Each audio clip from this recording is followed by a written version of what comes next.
Assalamualaikum warahmatullahi wabarakatuh. Senang sekali hari ini kita bertemu kembali di pembelajaran geografi.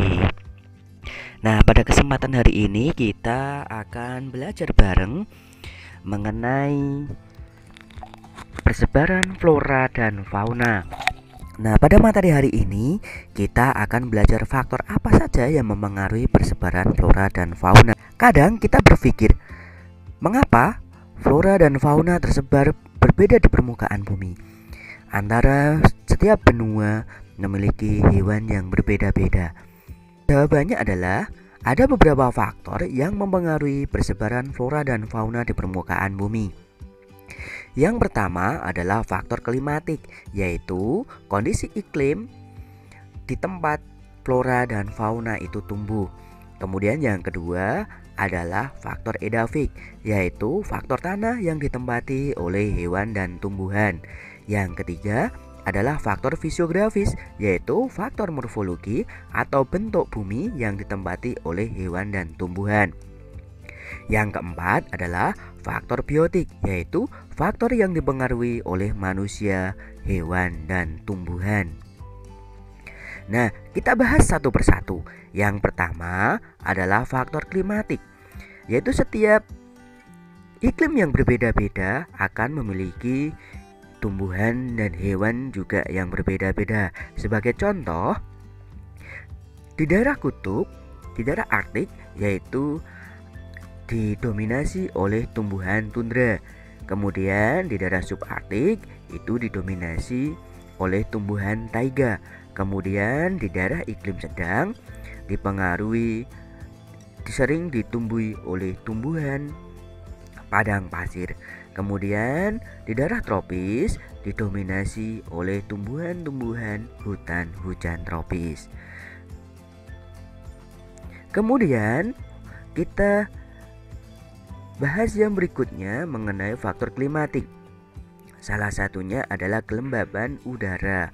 Nah, di daerah yang memiliki kelembaban udara yang berbeda juga akan memiliki tumbuhan yang berbeda. Di daerah hidrofit, di daerah yang memiliki di daerah air akan memiliki tumbuhan hidrofit seperti enceng gondok. Kemudian daerah xerofit biasanya tumbuh di daerah kering. Kemudian daerah higrofit kemudian biasanya tumbuh di daerah yang memiliki kelembaban udara tinggi. Kemudian faktor klimatik berikutnya adalah angin. Angin memiliki peran yang penting dalam persebaran flora dan fauna, utamanya adalah persebaran tumbuhan.